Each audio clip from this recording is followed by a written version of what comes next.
Jadi Bang Deddy, apakah sampai ujung ini PDIP akan memutuskan berada di barisan oposisi sendirian? Ya, di mana-mana jalan sendiri itu kalau mau cepat lebih enak. Tetapi ini kan bukan soal sendiri atau enggak. Ada atau tidak ada partai lain. PDI Perjuangan kalau memang akhirnya memutuskan oposisi, ya itu jalan ideologis kita, nggak ada masalah.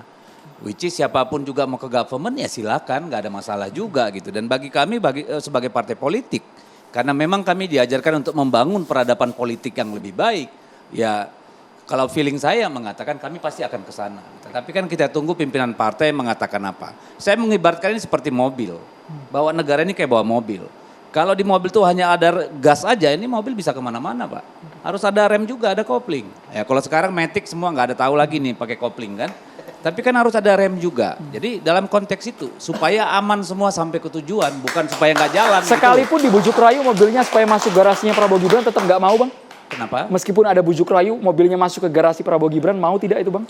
Saya tidak bisa berandai-andai. Kan tadi saya sudah sampaikan di depan, proses menggali suasana kebatinan alam pikir dan alam rasa kader-kader PDI Perjuangan baru akan kita lakukan akhir bulan. Saya tidak tahu apakah itu akan diputuskan nanti pada 24 Mei atau 26 atau setelahnya atau Oktober atau setelahnya kemudian. Saya tidak bisa berspekulasi.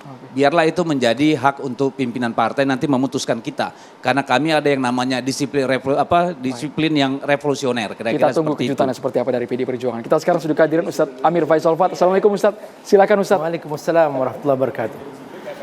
Terima kasih Bang Andro dan seluruh narasumber. Semoga Allah berkahi semua dan teman-teman di sini. Bismillahirrahmanirrahim. Assalamualaikum warahmatullahi wabarakatuh. Pemirsa TV One yang Allah muliakan, jabatan itu amanah. Karenanya Allah Subhanahu wa taala pasti akan menghisab di hari kiamat.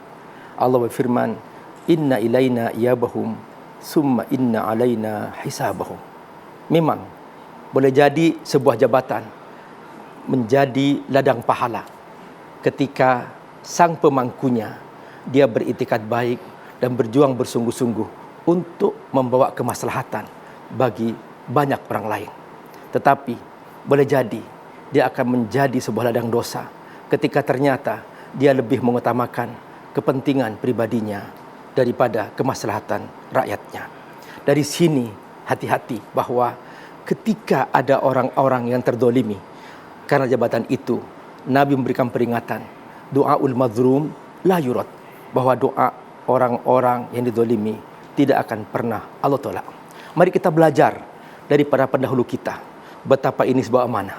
Abu Bakar As-Siddiq ketika mendapatkan amanah kepemimpinan, pertama Abu Bakar menyampaikan khutbahnya yang sangat menggetarkan. A'inuni ma'ata'tullah wa rasulah. Bantulah aku, dukung aku selama aku mentaati Allah dan Rasulnya. Wa idza asaitullah wa rasulah. Tetapi ketika aku berbuat maksiat kepada Allah dan Rasulnya, fala ta'ata li alaikum. Maka jangan kau taati aku. Sebuah amanah yang sangat besar. Sampai-sampai ketika Abu Bakar wafat diganti Umar. Umar setiap hari keliling rumah ke rumah memastikan bahwa tidak ada seorang pun yang kelaparan di rumah-rumah itu. Dan sampai-sampai suatu hari setelah sholat maghrib, Umar ketika itu menangis. Air matanya membasahi tempat sujudnya. Sang istri Ummu Kulsum mengatakan, "Ya Umar, ma bika tabki? Kenapa kau menangis? Alasta qad adalta? Bukankah engkau telah berbuat adil?" Pada zaman Umar, memang ketika itu tidak ada seorang pun yang kelaparan. Semua sudah tidak membutuhkan zakat. Apa kata Umar? Perhatikan. Inni akhafu ayyas alan rabbi yawmal qiyamah an hisanin yaskutu fil Iraq. Limadha ma aslahta tariqa Umar? Aku nanti akan ditanya oleh Allah Subhanahu wa taala tentang seekor kuda yang jatuh di Irak karena sebuah lubang yang tidak aku perbaiki. Dan itu pertanggungjawaban seorang jabatan, seorang pemimpin dalam menjabatnya. Semua kita semua dijaga oleh Allah Subhanahu wa taala dari jabatan-jabatan yang akan mengantarkan kepada kerusakan, tetapi kita dihantarkan kepada jabatan yang membawa keberkahan dan kemaslahatan. Semoga Allah berkahi. Wassalamualaikum warahmatullahi wabarakatuh. Waalaikumsalam warahmatullahi wabarakatuh. Terima kasih Bang Ustadz Amir Faisal Fat, Bang Deddy Sitorus, Bang Refli, Bang Habibur Rahman dan juga Ibu Irma Suryani. Terima kasih teman-teman dari Fakultas Hukum Universitas Trisakti dan juga UIN Syarif Hidayatullah Jakarta. Terima kasih sudah berbicara dengan Saya Andrew Mercury. Kita harus tutup perjumpaan malam hari ini. Kita tunggu bagaimana kejutan di iklim demokrasi saat ini pasca putusan Mahkamah Konstitusi hingga nanti pelantikan presiden pada Oktober 2024. Selamat malam, sampai jumpa.